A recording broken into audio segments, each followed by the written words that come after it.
kalau seninya atau seni budayanya maju, sebetulnya itu akan memberi pengaruh kepada negaranya atau bangsanya akan maju.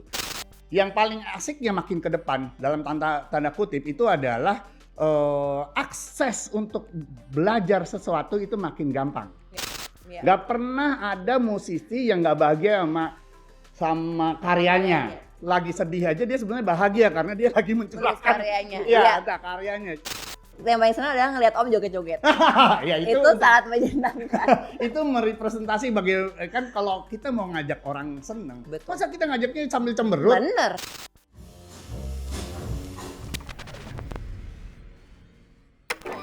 Selamat datang di Ngobrol Sore Semaunya, menyajikan obrolan tak terduga dan dibawakan dengan semaunya.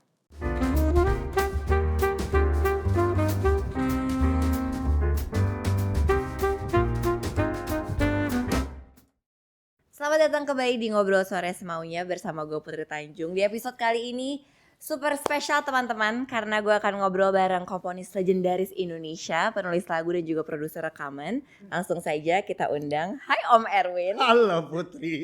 Om, manggilnya Om ya? Oh ya, oke. Cocok. Kan? Aku tuh seneng banget karena Om tuh punya good vibe deh Om. Halo. Om tuh masuk semua langsung kayak gitu. ketawa-ketawa. Hai Om, apa kabar? Baik. Alhamdulillah. Alhamdulillah baik. Baik aja. Om gitu. Sekarang kita udah bentar lagi 2022 loh Om. Nah lo. Gak kerasa banget ya? Iya. Gimana? PPKM ya, pandemi udah mau 2 tahun. Iya. Gimana Om 2021-nya?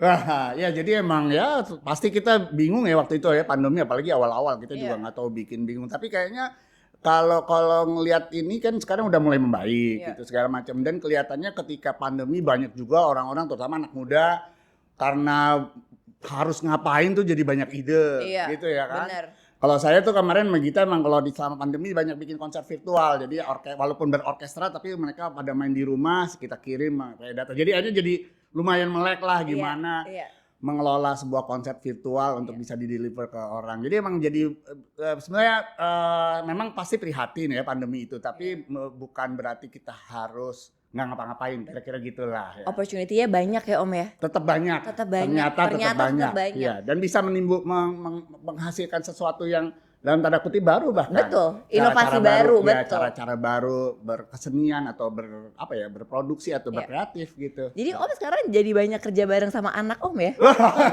Iya, sama Gita ya? Iya, itu ya mungkin pandemi yang membuat kita saya tuh emang keluarga saya tuh lumayan takut gitu. Iya. Jadi di rumah pas waktu ada terus harus di rumah, benar-benar di rumah nggak kemana-mana. Jadi banyak diskusi akhirnya di situ akhirnya. Terus terang kan, ya saya kan ya tau lah umuran. Kamu aja manggil saya Om. Jadi sama kita udah gini. Jadi emang mungkin kalau kita kan punya referensi banyak. Saya juga senang sama referensi apapun gitu. Jadi mulailah dengan bikin IG challenge apa segala macam supaya bisa berkomunikasi dengan banyak musisi di seluruh Indonesia dan segala macam. Bikin di atas rata-rata anak-anak itu kita rekrut lewat sosial media, bikin konser virtual. Nah itu kita semua yang ngurusin sebetulnya. Maksudnya strategi dan ide-ide ininya lah ya, ide-ide kreatifnya lah. Gitu. Menyenangkan nggak Om kerja bareng sama anak? Kamu menyenangkan ya? Aku sama Bapak tuh sering debat loh Om. Om sering debat nggak sama Gita? Ya kayaknya sering banget diskusi ya. Karena gini mungkin ya. Dia tahu saya perkembangannya, saya juga tahu perkembangannya dia. Jadi pasti lo ngomong gini, kalau kamu ngomong gini maksudnya gini. Papa juga ngomong gini kan maksudnya ini ya. Tapi menyenangkan. Pasti menyenangkan. Hasilnya sebenarnya menyenangkan. Kenapa? Karena mungkin kita kan boleh dibilang walaupun kita lahir di tahun 90-an, saya beda era. Tapi kan kita boleh dibilang saya juga yang pernah ngasih cekok-cekokan. Mana yang menurut kita keren, akhirnya sependapat apa segala macam. Apalagi kita dulu aktif juga di musik, jadi banyak peristiwa atau banyak experience yang berdua yang kita lakukan walaupun dengan kacamata berbeda. Tapi ketika ini ya biasanya seru karena saya membutuhkan juga energinya kan. Nah mungkin kalau dia membutuhkan saya sebagai pengalaman karena saya pernah melakukan ini itu gitu. Jadi ya debatnya udah pasti sering. Sama dong, kayak aku sama Bapak. Tapi Om, karena emang menurut aku kolaborasi antar dua generasi atau generasi yang berbeda itu emang very magical sih Om. Gitu Iya nggak ya. sih? Karena Iya ya. beda cara pandang tapi Betul. saling melengkapi. Betul. Nah, Om kan juga baru-baru ini berkolaborasi dengan Yura Yunita. Oh iya. Tak kuduga. Aku duga. Aku suka banget dari lagunya Om. Oh, thank you. Terus video klipnya juga lucu banget. Iya, iya, Tapi iya, sebelum kita ngobrolin itu, nanti aku Iya. mau ngobrol lebih lanjut lagi soal Iya, itu. iya. Aku mau nanya-nanya dulu nih Om. Kan ternyata waktu Loh. Om awal memulai, Om adalah seorang aktor cilik. Nah, lo. Aku belum. Kan ngobrol sore semuanya harus research dong Om. Ya harus. Om, tapi apa sih yang memutuskan untuk beralih dari dunia acting lalu menjadi musikus Om? Enggak, kalau saya tuh beralih ya, kata beralih. Enggak ada Nggak kata beralih. beralih. Gini Oke. maksud saya gini. Jadi dulu saya ngejalanin yang namanya kesenian Oke. itu hobi banget emang dari kecil.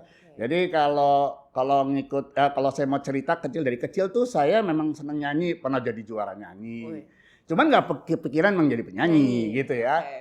Dari pas jadi seneng nyanyi, seneng musik, saya udah ngeband di SD bahkan, udah main band sama teman-teman gitu. Jadi musik tuh jadi hobi ya, nggak pernah berpikiran itu menjadi satu profesi. Jadi ketika nyanyi, juara nyanyi, pernah main operet anak-anak, tato diajak main film. Jadi Jadi flow-nya berkembang gitu, ya, iya berkembang. iya. Main film, udah puber suaranya nggak bisa kan, kalau cowok kan gitu, ya udah berhenti. Jadi nggak ada beban apa-apa, berhenti. Akhirnya lebih main musik, lebih dikembangin.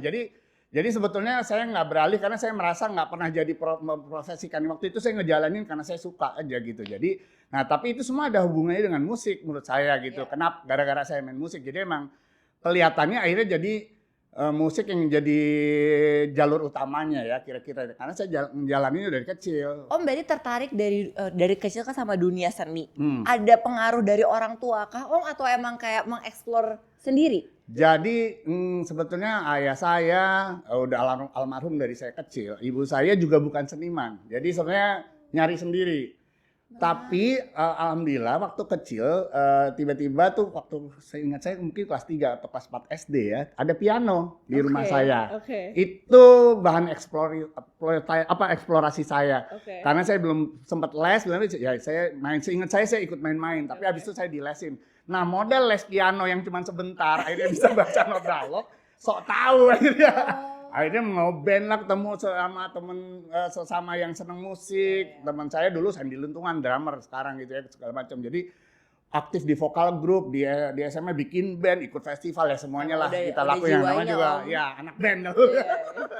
Gitu. Gitu. Oh. Jadi yang inspirasi di sehari-hari di rumah sebenarnya nggak ada, tapi mungkin memang ya itu untungnya saya dibolakin aja, saya ngapa-ngapain. Jadi waktu itu saya bisa mengeksplor apa ya semua yang ada hubungannya dengan musik saya jalanin, jadi anak band, jadi ikut vokal grup segala macam. Kalau aku kebalikannya Om, aku dilesin piano tapi gak pernah bisa, jadi emang gak punya. Enggak lah. Masa sih gitu? Gak punya jiwanya Om. Om juga dulu katanya pernah ngeband jadi basis Om. Ya. Om, tapi apa yang paling berbeda saat ngeband waktu itu jadi basis ya, sama jadi memimpin orkestra Om? Waduh. Gini, ya. Tentu kalau saya bilang sih kalau dalam konteks musiknya itu sebetulnya esensinya sama. Oke. Kalau kita menarik. mau ngeband, mau orkestra atau main gamelan atau apa itu sebetulnya kalau ada lebih dari satu orang musisi itu sebenarnya musisi itu wajib bersinergi untuk menghasilkan sesuatu yang keren, ya kan? Main band juga gitu. Saya jadi basis tuh harus kompak sama drummer, sama pen keyboard, kalau nggak kacau kan gitu. Jadi orkestra juga gitu, harus semua menyatu untuk supaya menghasilkan sesuatu yang besar. Jadi esensi bermainnya sih sebetulnya sama, bersinerginya. Cuman kalau dari bedanya jelas aja. Pertama kali mungkin kuantitas jumlah ya. Kita tahu kalau band paling sedikit paling nggak berdua atau bertiga lah. Berdua deh biasa band apa berdua. Jarang sih biasanya trio. Sampai paling banyak ada pemain gitar, ada backing vokal, pemain tiup ya 12 orang, 15 orang. Nah, kalau kita ngomong soal orkestra biasa formatnya kolosal. Jadi kita ngomong soal 40 orang, 50 orang, 60 orang. Nah, di situ jadi ada perbedaan cara berinteraksinya. Ketika band karena orangnya sedikit, mungkin nggak perlu ada pemimpin juga nggak apa-apa. Asik sendiri tinggal lihat-lihatan mata. Nah, kalau orkestra 50 orang, yang satu di ujung sana, jaraknya di sana. Jadi diperlukan satu, katakanlah dalam konteks pimpinan untuk menggrab semua energi yang dari semua musisi untuk menjadi satu kesatuan. jadi sinergi. Kalau orangnya dikit mungkin bertrio aja cuma lihat-lihat sinerginya udah dapat. Tapi kalau orangnya udah 50, bahkan ada yang 100 orang. Saya pernah main dengan 120 musisi. Itu paling besar ya Nggak Om ya? mungkin kalau nggak ada yang mimpin, Benar, bisa benar. kemana-mana. Di Benar, orkestra itu kan alat musiknya banyak, Benar, divisinya banyak. Jadi sebetulnya di situ perbedaannya. Tapi rasa bermusiknya sama untuk menghasilkan sesuatu yang hebat. Nah, memang kalau secara bunyi orkestra juga bukan punya kelebihan ya, punya ciri khas karena bisa menghasilkan satu keagungan atau kemegahan. Ya. Nah itu kalau disatukan energi ada 60 orang mikirnya sama, Ya. mau keras bareng itu dahsyat banget. Itu Ya. sebenarnya analoginya seperti kayak manajemen kan di satu kantor. Ketika satu kantor semuanya energinya sama untuk satu tujuan, terus ada yang mimpin di satu, ya tanggal segini kita ketok jedor. Itu energinya kuat Jadinya luar sekali. biasa. Jadi analoginya rata-rata bisa dibawa ke situ sih semua kalau gitu. Jadi ya itu orkestral. Menyenangkan ya Om. Om, Iya. kan Om udah 30 tahun berkarya ya Om. Di Lama juga. Lama ya? Enggak lah. Lama juga, tua juga. pasti kan banyak banget proses yang Om lalui. Iya. Karena kan pasti semuanya berproses kan Om. Pasti. Nggak ada ya. yang instan lah gitu. Value apa sih Om yang Om Value. dapatkan dari proses berkarya selama ini dan gimana caranya biar Om terus konsisten dalam berkarya? Karena ada anak-anak muda tuh Om sekarang ya. Iya. Katanya anak-anak muda tuh suka banget lompat-lompat kan Om. Kesusahannya adalah konsistensi. Gitu ya. Iya, nah menurut Om Erwin gimana sih caranya? Value dulu ya, Iya. value. Jadi gini, kalau ya saya karena saya menekuni 30 tahun yang orang musik Yes. itu, jadi saya ngomong musik Iya. ya. Jadi ketika saya ngejalanin mungkin dari waktu saya kecil ngejalanin mungkin saya nggak terlalu mikirin, tapi ketika kita ngelihat sekarang saya dalam kacamata view saya sebagai senior gitu kali ya. Oh berarti tapi gini, dengan pengalaman itu jadi saya merasa gini, pertama kali musik itu selalu membahagiakan. Pertama kali yang bikin bahagia apa? Yang bikin. Iya. Gak pernah ada musisi yang gak bahagia sama karyanya. Karyanya. Waktu bikin. Oke. At least lagi sedih aja dia sebenarnya bahagia karena dia lagi mencurahkan karyanya. Iya, Iya. ada karyanya. Jadi itu ada sesuatu yang diekspresikan. Habis itu yang menikmati juga pasti membahagiakan atau punya pengaruh lah. Iya.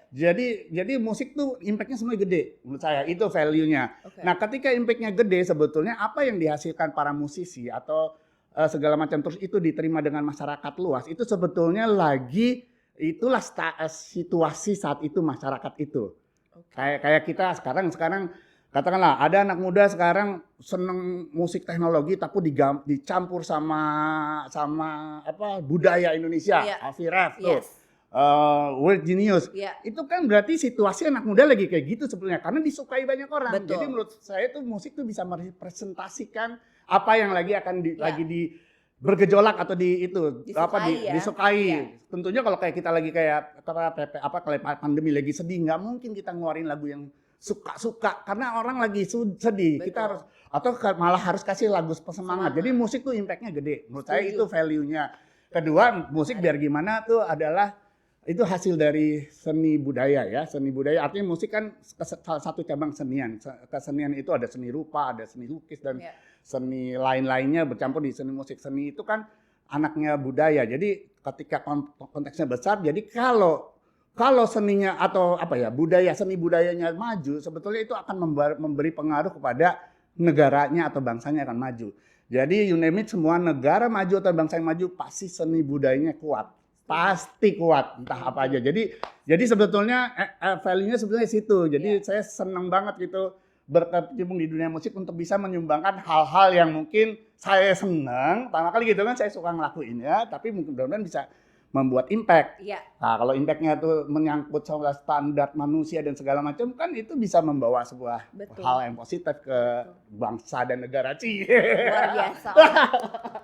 Jadi itu value yang selalu dipegang ya Betul, Om. Jadi saat berkarya itu jadi sangat yang penting ya Om ya buat Om. Ya, pelatihan selanjutnya adalah gimana saya bertahannya. Iya, gimana Biar- biar konsisten tuh gimana Jadi Om? menurut saya sih pertama kali kita biar gimana pun kalau kita ngomong tadi soal impact, soal ide, kreativitas, terus standar. Apa sih? Jadi yang harus kita pertanyakan apa? Pasti kualitas. Iya. Pertama kali. Menarik. Jadi kalau kualitas itu jadi panglimanya, nanti itu idenya bahasa ada tren, ada kolaborasi, ada apa aja menyangkut supaya ini lebih mass itu bagian dari strategi ini. Tapi kualitasnya yang harus dijaga itu yang membuat kita satu direspek, terus kita jadi punya ide baru, kita segala macam. Jadi saya rasa jaga kualitas itu penting. Penting Nah, ya. untuk jaga kualitas ya pelajarilah ilmunya. Betul. Gitu.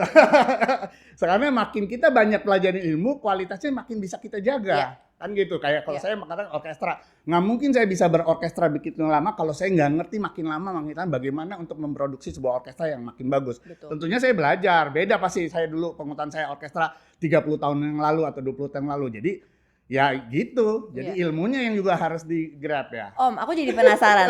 Aku kan bukan musikus ya Om, jadi aku mau Ya, bertanya. enggak kamu. Enggak, Om ya gitu. Tadi les piano Iya, katanya. gagal. Om Erwin, tapi aku tahu penasaran Om. Iya. Seberapa penting sih untuk seorang musisi atau musikus ya Om untuk beradaptasi dengan zaman dan selera pasar, tapi seberapa penting juga harus terus original. Jadi gimana cara ngebalance between originality sama adaptiveness? Om. Iya, iya. Itu emang itu kan salah satu kita kalau kita berkarya supaya kita eksis kan salah satunya harus bisa beradaptasi. Iya. Tapi gini, ya menurut saya referensi itu jadi penting. Oke. Nah, kita dapetin referensi jadi penting juga. Mainlah sama yang banyak bisa memberi inspirasi apa Betul. referensi. Betul. Jadi gini, ada istilah di kalangan saya tuh. Iya. Kalau seniman yang bisa bertahan, istilahnya jangan mati tahun. Tahu nggak mati tahun? Jadi kita katakanlah ini ada satu seniman jaya di tahun 70 tapi merasa tahun 70 yang paling hebat. Oke. Jadi tahun 80, tahun 90 nggak hebat. Itu apa itu gitu. Nanti gitu juga generasi anak pernah hebat di tahun 80 ngomong yang 90 apa yang 2000 nggak hebat. Jadi nah itu nggak boleh perasaan itu. Jadi nggak boleh mati tahun kita. Yes. Merasa tahun paling kita Paling ini yang keren gitu. Nah, terus abis itu yang mempelajari sejarah dan segala macam apa yang pernah dilakukan itu juga bagian daripada kita supaya bisa bertahan. Oke. Apa kemungkinan-kemungkinannya. Dan paling penting sekarang adalah teknologi. Iya betul. Pasti gitu. Pasti. Nggak mungkin. Jadi semua kesenian saya garanti nggak bisa berdiri sendiri sekarang. Iya. Dulu bikin musik ya udah bisa lah. Tapi sekarang ketika ngeluarin musik harus ada video klipnya. Betul. Gitu. Orang seni lain pun ngapa-ngapain jadi perlu musik juga. Betul. Dulu mungkin bisa pameran tanpa ada musik. Sekarang exhibition openingnya harus ada musik untuk mengantar pemikiran-pemikiran si Betul. pelukisnya. Betul. Jadi apalagi film Iya. nggak mungkin sekarang nggak ada soundtracknya kan nggak mungkin. Jadi teknologi terus kesadaran untuk berkolaborasi dan segala macam itu bagian dari cara kita tanpa mengurangi yang kamu bilang tadi kan, Originalitas itu ya. originalitas tetap karena original kan kita apalagi kita bangsa Indonesia sebenarnya punya originalitas yang tertentu yang keren banget sebetulnya. Jadi Gitu. harus dua-duanya penting ya Om. Penting. Nah, Om sebagai komposer kan Om Erwin udah memimpin konser-konser besar dari tahun 1993. Udah lahir belum? Udah ya. Om, tapi kan berarti Om udah punya pengalaman mengikuti perubahan industri musik. Ya. Dari dulu sampai sekarang, dari Iya. tahun ke tahun.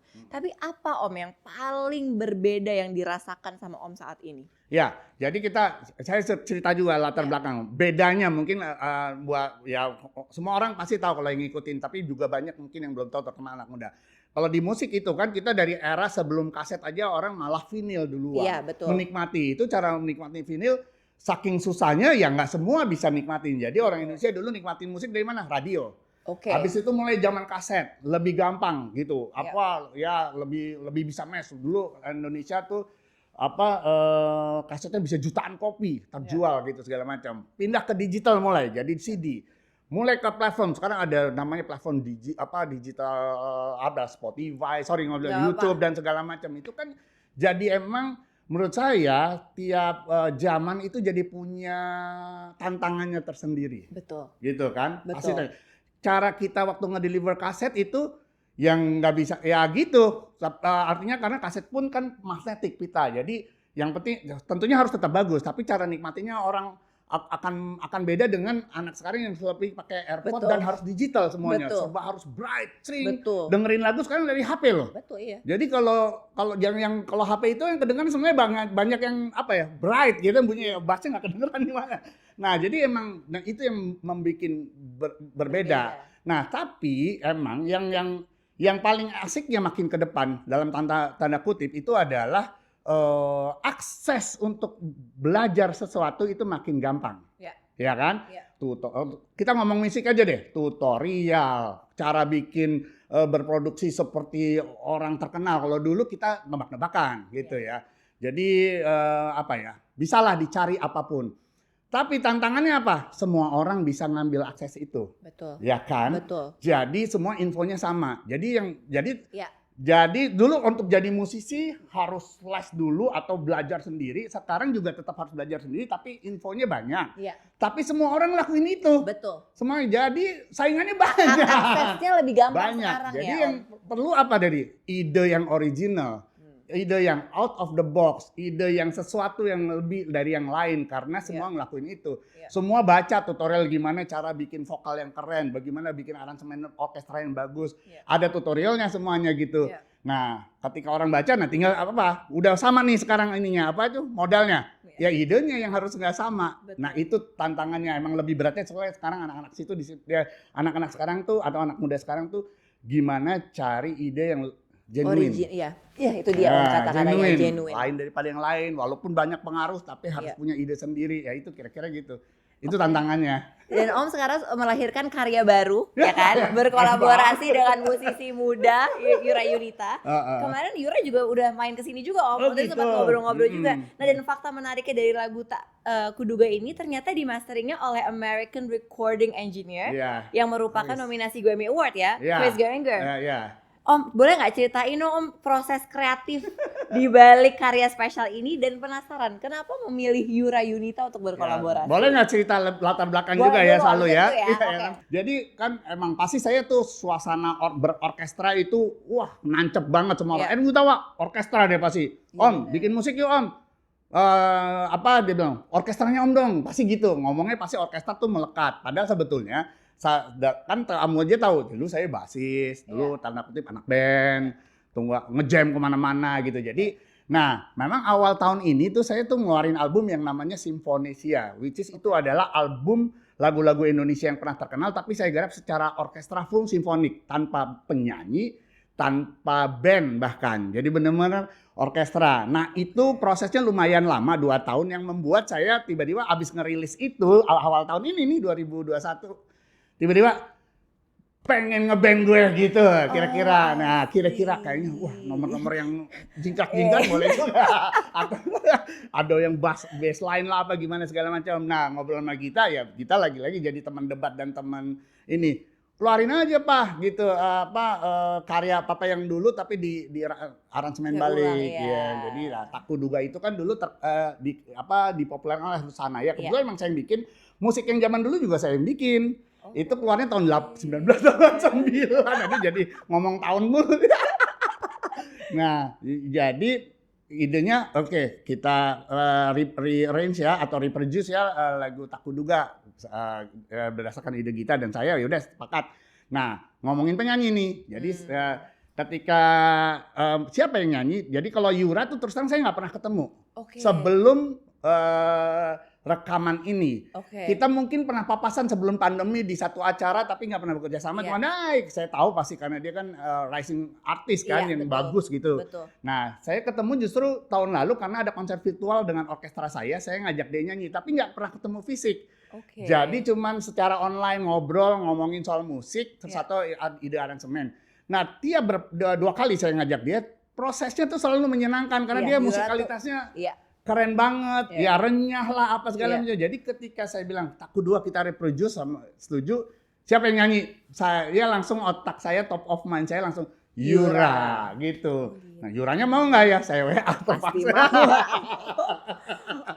Om, tapi kenapa memilih lagu Tak Kuduga? Apa message yang ingin disampaikan?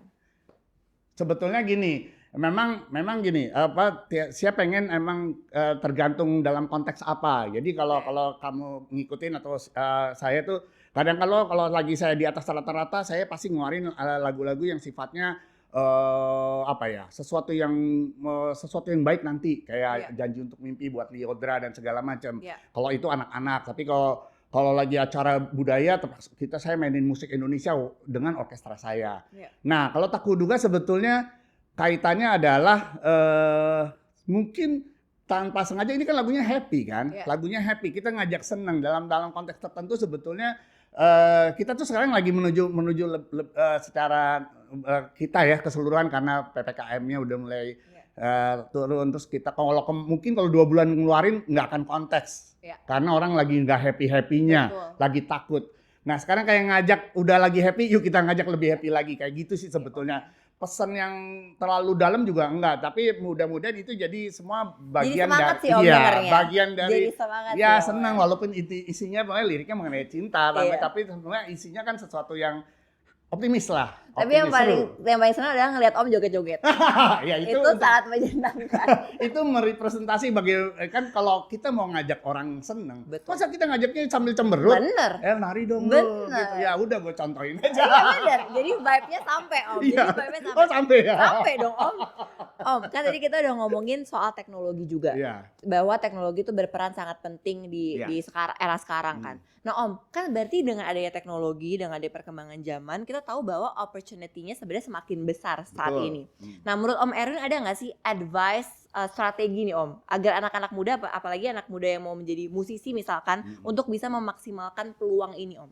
Iya, jadi pertama kali, mungkin sebagian udah yang saya ngomongin, tapi kita sarikan lagi ya mungkin ya tadi ya di awal. Jadi pertama kali adalah teknologi itu kita jangan jadi budaknya dia. Jadi memang teknologi itu bisa jadi dua sisi yang berlawanan. Kalau kita diperbudak, kita nggak pakai teknologi jadi nggak bisa ngapa-ngapain. Setuju. Betul kan? Setuju banget. Karena memang teknologi menyediakan apa aja. Katakanlah nih, kita mau bikin jadi arranger, musik director, itu di chord aja disiapin segala macam. Semuanya tinggal pilih. Nah, jadi pertama kali menurut saya teknologi kita jadikanlah dia budak kita supaya ide kita jadi liar dan bukan liar sih. Ya, semaksimal mungkin gitu. Jadi berarti apa? Nggak boleh buta sama teknologi. Tapi jangan teknologi kita lihat sebagai semuanya. Gitu. Jadi kalau kamu ingat, saya pernah bikin lagu Chrisye dengan suara almarhum Chrisye, saya potong-potong jadi sebuah lagu baru.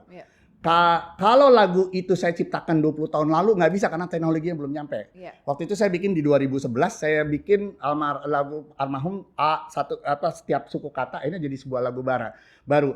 Menurut saya itu contoh ibaratnya contoh supaya kita nggak dijajah karena ide itu jadi bisa banyak gara-gara kita dalam tanda kutip melek gitu, melek teknologi gitu.